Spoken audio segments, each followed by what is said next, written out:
एक शांत गांव में एक आदमी रहता था रामू। उसका मन हमेशा उलझा हुआ रहता था। वो खेती करता था लेकिन हमेशा सोच में डूबा रहता। गांव में सभी उसे सोचू रामू कहकर चिढ़ाते थे। लोग कहते इसको कुछ काम मत दे देना, 2 घंटे बस सोचेगा ही करेगा कुछ नहीं। रामू की समस्या थी, वो जिंदगी को बहुत भारी समझता था।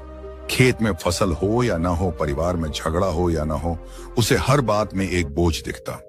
वो दिन रात बस यही सोचता कि जिंदगी इतनी मुश्किल क्यों है।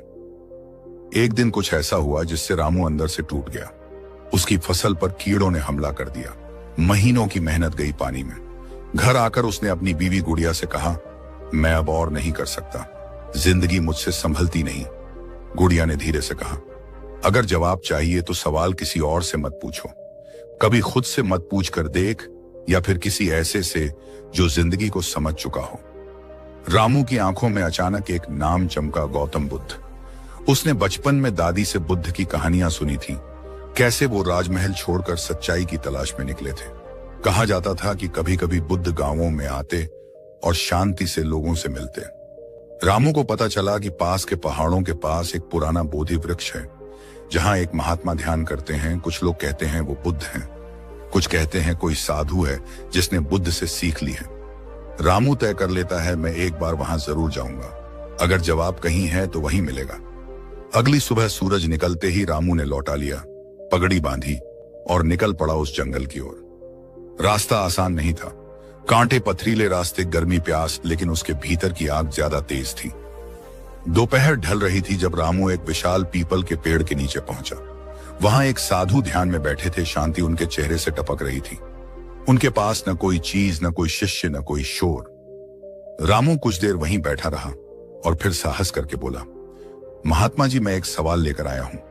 साधु ने आंखें खोली, मुस्कुराए और बोले, तुम सवाल लेकर नहीं, जवाब की प्यास लेकर आए हो, बैठो। रामू बैठ गया, आंखों से आंसू टपकने लगे।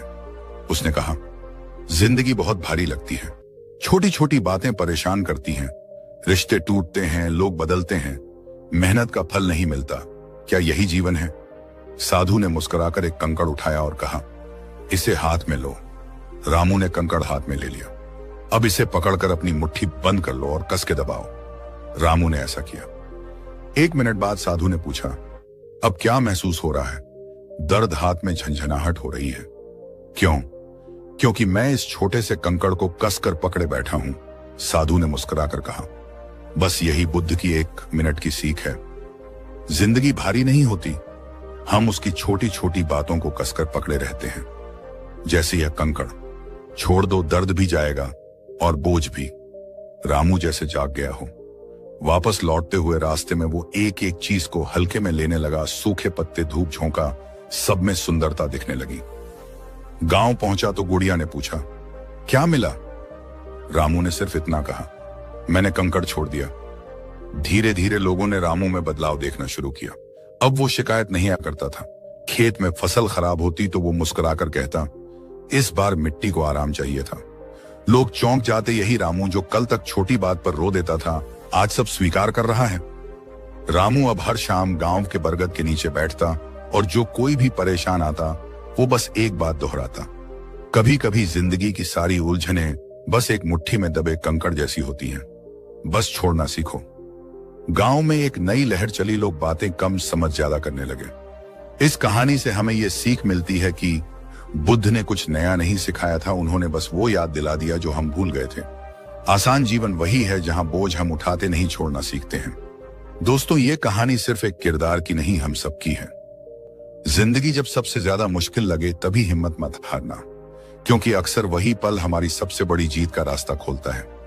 अगर ये कहानी आपको पसंद आई है तो इसे लाइक करें, शेयर करें और चैनल को सब्सक्राइब करना ना भूलें। मिलते हैं नई वीडियो में। धन्यवाद।